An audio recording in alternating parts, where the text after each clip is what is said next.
Hi, my name is Stella, and today I have a different setup because today I wanted to share my haul for CSA. My local community, we have something called CSA. Lots of communities have something called CSA. I joined one this year. I'm actually doing a work share with my CSA. CSA stands for Community Supported Agriculture, where your local farmer uh, teams up with the local community, and this is literally from farm to table. And when I say that I do a work share, we have quarter shares, half shares, and full shares. A full share is 4+ pounds of food every week.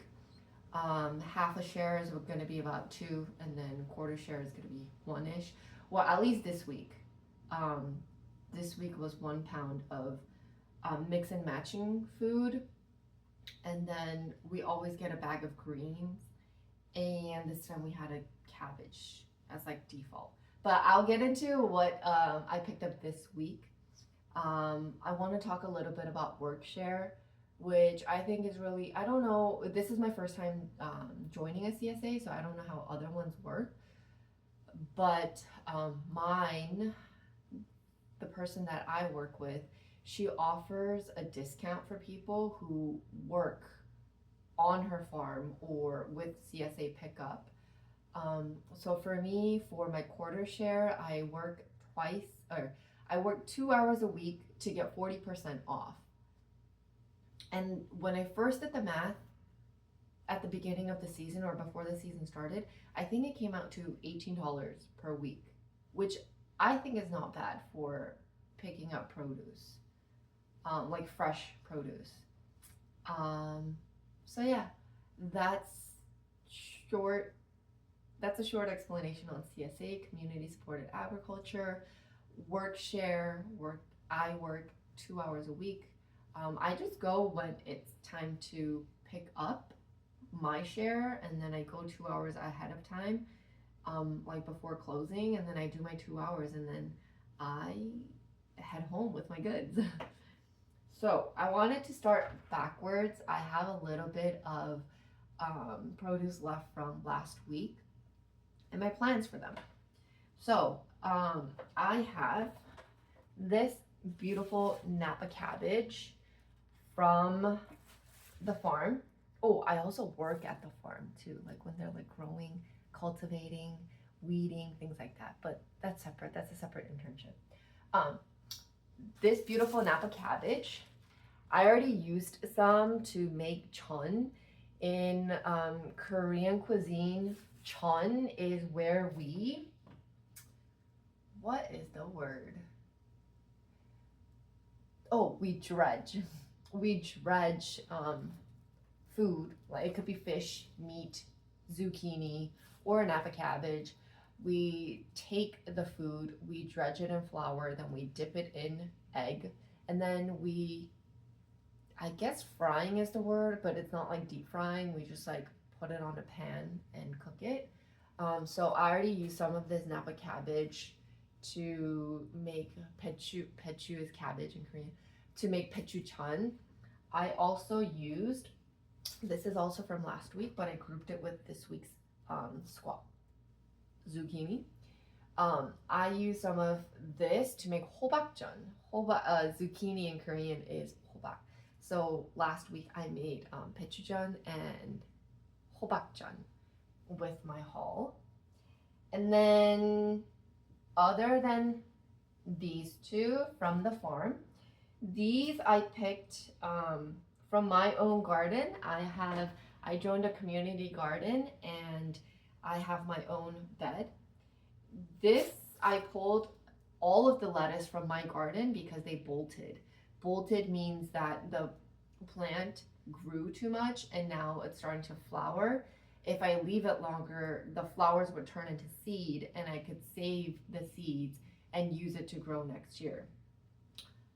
But my community garden already has a lot of lettuce seeds, So I didn't want to wait around for it. So I just pulled it out to make more room to see if I want to grow anything else.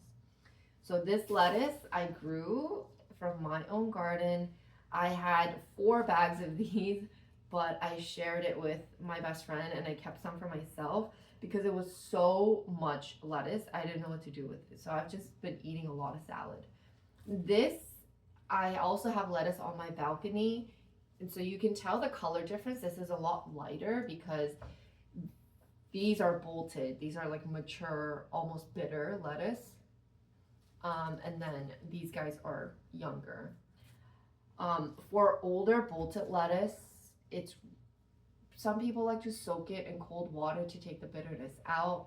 For me, I use like pretty strong dressing, like balsamic vinegar with like minced garlic. Yeah, that's pretty strong. And like sweeteners and stuff. And then I also use like a gochugaru, the chili pepper flake gochugaru, and soy sauce. Um, Again, garlic, sugar, um, some sesame oil. Like that's also a pretty strong dressing. So for me, I find that I don't have to soak my lettuce, my bitter lettuce, to get like the bitter flavors out because the dressing is enough. And plus, even if it's bitter, I don't know, I can tolerate it well. So these are my lettuce. These are sweet basil, also from my garden. I've picked them so far just to like not have them flower. I don't know what to do with them yet. I've used it one time when I was making spaghetti with meat sauce. I sprinkled it in there, and I have a pretty heavy basil hand. I like a lot of basil. So I'm probably gonna collect them, make a pesto of some sort. So there's that. I also have Thai basil propagating right now in my sojuchan and my shot glasses. So there's basil. And then these are perilla leaves. These are also from my garden. I have 1 plant in my garden bed, and then I have 3 plants in the front of my place. I think the rain got to them though, like it was on the rain gutter side, and I think the heavy droplets like tore the leaves or something because they don't look consistent enough to be bugs. So anyways, I gotta try to revive that. Perilla leaves, I'm finding that not a lot of people know what they are. From my knowledge, perilla leaves are closest to like shisho leaves, if people are more familiar with the Japanese shisho plant. Yeah, to me, I don't know. I wouldn't be surprised if they were kind of like part of the mint family. Maybe. So perilla leaves, characteristically, they are green on top and then purple on the bottom.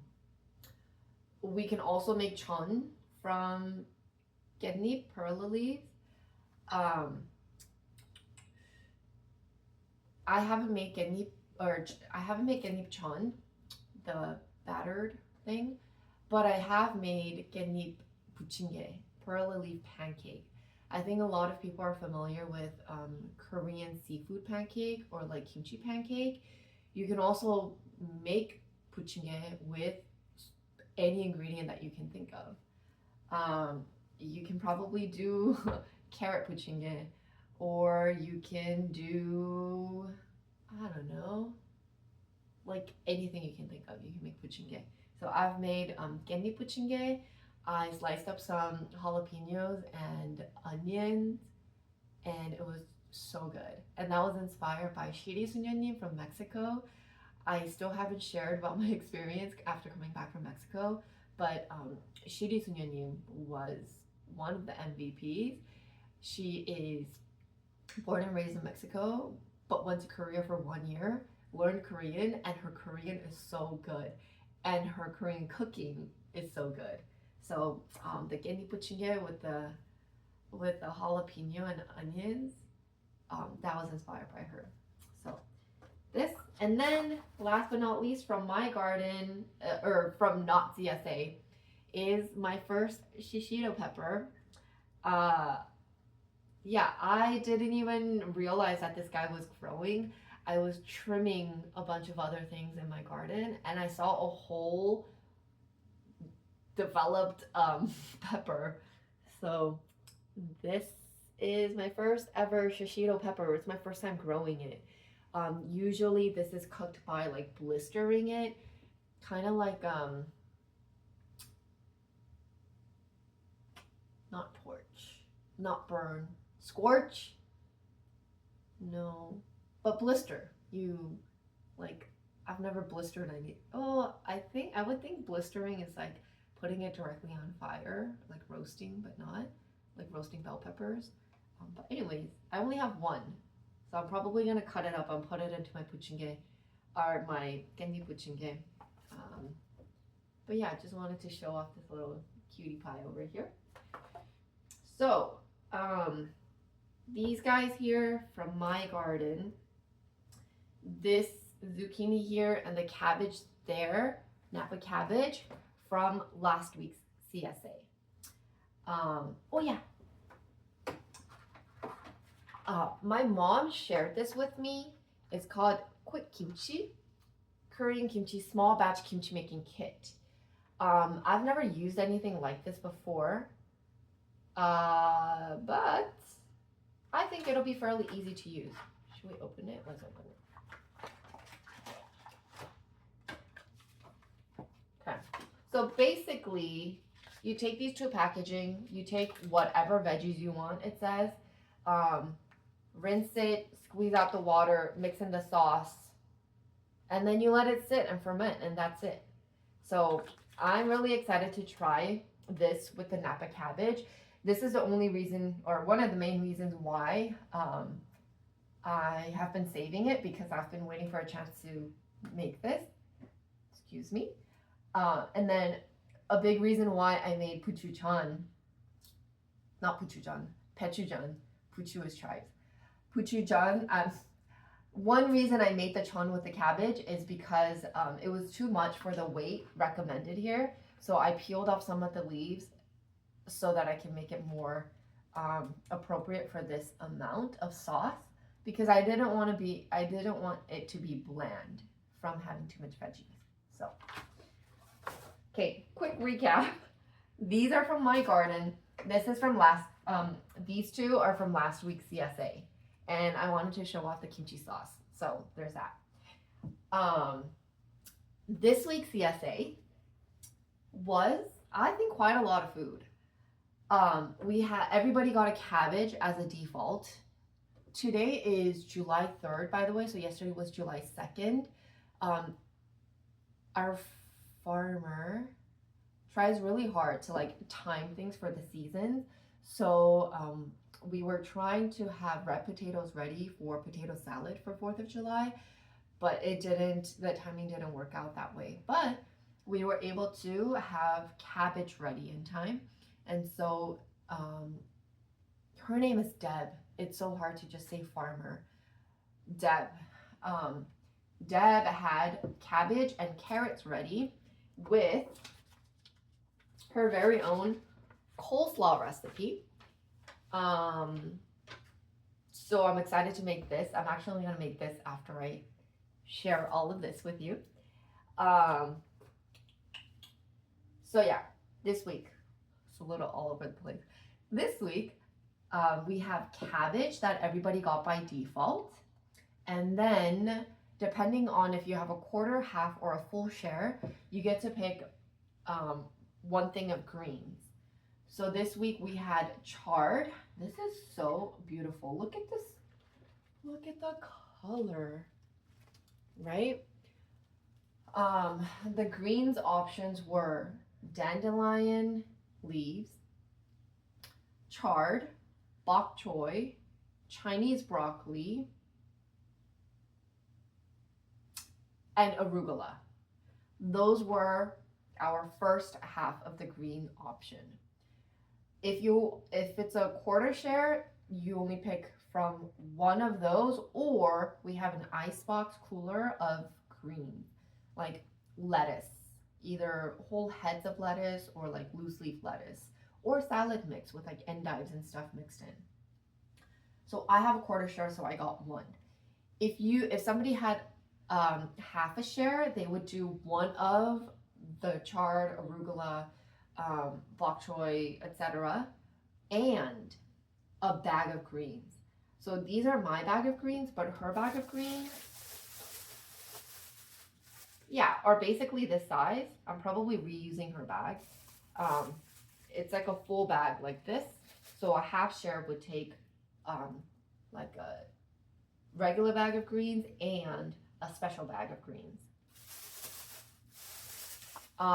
Deb is also working on a project where we're replacing all of the plastic, which I'm so excited for. I usually take one of these produce bags that I've been using for years now.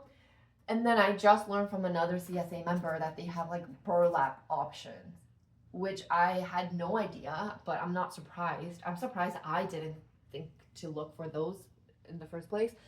Because this is like plasticky, still better than using like these plastic bags, but I would love to get like the linen burlap potato sack type. Okay, so everybody got this by default. Special greens with a regular bag of greens, but I had a quarter share, so I only get a special bag of greens. And then there's a separate table aside from the greens table. There's a separate table where you can mix and match the produce to equal either 1 pound for a quarter share, 2 pounds for a half a share, or 4 pounds for a full share. So for me, I mixed and matched to make a full pound of two bunches of carrots, 1 small crown of broccoli, and garlic scapes. Garlic scapes in Korean, we call it maneurjong.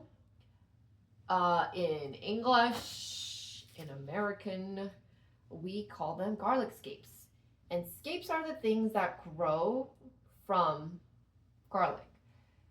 If you've never seen how garlic is grown before, there's garlic, the bulb, that's underground. And then there's a stalk.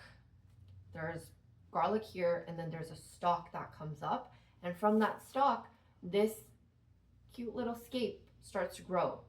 And when it starts to curl like this, that's when we know that it's ready to harvest. I've been seeing Korean maneurjong to look up recipes for the sauce because the way Koreans eat garlic scapes and the way I've seen our other CSA members eat garlic scapes is very different. We use a lot of seasoning for it, and the other CSA members just kind of use it as a garlic substitute.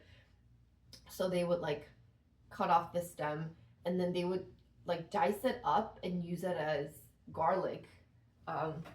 And if they're like feeling lazy to like peel and mince garlic or something, at least that's what they've told me.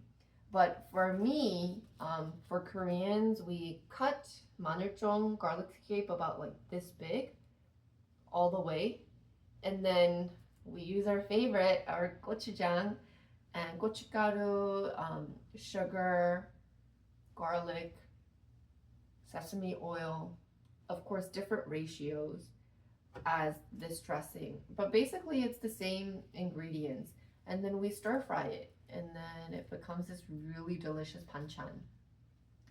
And so yeah, I was gonna do purely garlic scapes with the carrots, but then I was too curious. I wanted to try homegrown broccoli. It doesn't smell like anything, but I was so curious and I wanted to try homegrown broccoli, so I sacrificed a little bit more garlic scapes for this guy. So this right here added together was 1 pound.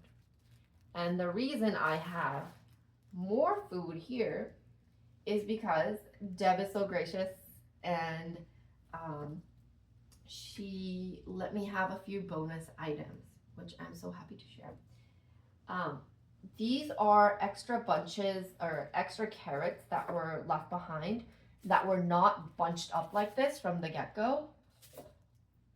You can tell that they're a little different looking than our ideal carrots in the grocery store. Um, and these were left behind. Ooh, look at this guy. So cute. Oh, I want to grow him. Is that a thing? Putting it in water and growing it? Anyways, after everybody took their share, there were a few bunches of carrots left, and then there were these guys that were never even bunched to begin with. And Deb said I can have them, so I said thank you very much. My plan with these guys is I'm gonna make the coleslaw for sure, and then with the carrot tops from both, I'm probably gonna split them up, a mix of pesto, carrot top, walnut parmesan pesto, with like stir frying the garlic top, the carrot top, with gochugaru, salt, pepper, and oil, and then stir fry it. I've done it twice now, last season, and then last season when I grew my own carrots, still growing mine. Mine are a long ways away from Deb's. Um, yeah, stir frying the garlic, the carrot top like that, and then making pesto. That's my plan for these guys. And then these also extra bonus items are from Deb, who graciously gifted these to me.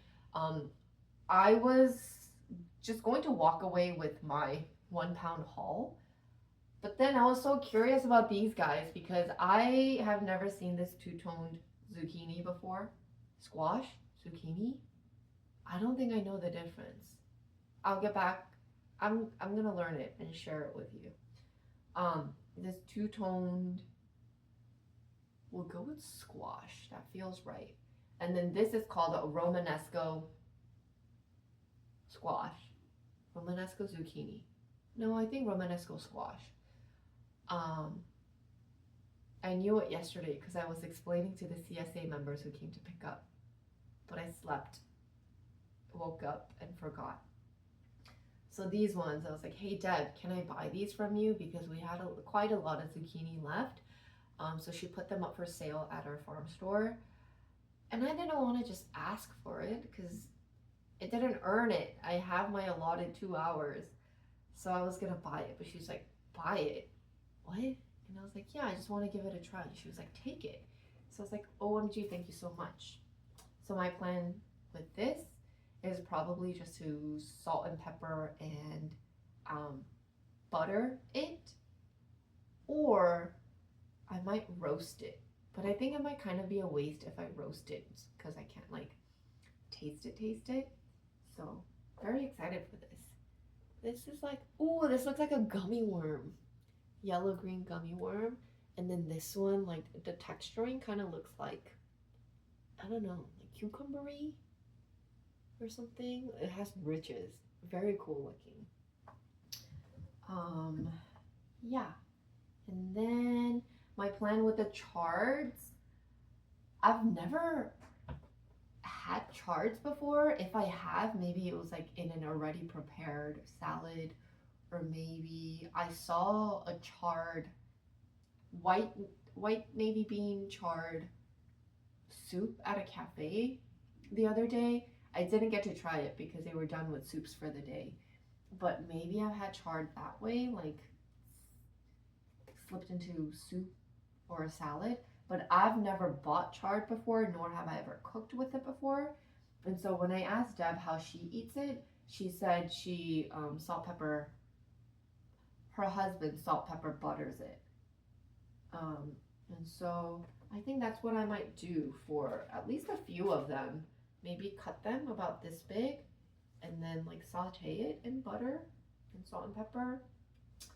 I'm gonna look up a white navy bean chard soup recipe just because it sounds like a way fuller, like heartier meal, and I get to do something with it.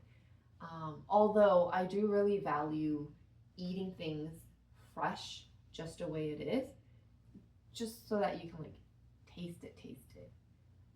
But this is a lot of chard, so maybe I'll make soup with it if I have enough left after just like sauteing it. So yeah, I'm really happy with this haul. I'm excited to cook with it. There's one more recipe other than the coleslaw. Deb also gave me garlic scape pesto. And she said whenever it says garlic scape here, I can replace it with any greens that I want. So it says 1 cup chopped garlic scape, discard the flower head. I'm pretty sure this little knob here is the flower head, I think. I gotta look at the anatomy of garlic scapes. So, it says 1 cup chopped garlic scape and then various amounts for basil leaves, cashew, olive oil, parm, lemon juice, salt, and pepper. But I can replace that 1 cup chopped garlic scape with any greens I want. So if I want, I can take these greens and also turn it into pesto using this recipe. I wonder if charred pesto is a thing. It doesn't feel as, well, it feels pretty hearty actually. But I probably won't do pesto with this. So yeah. If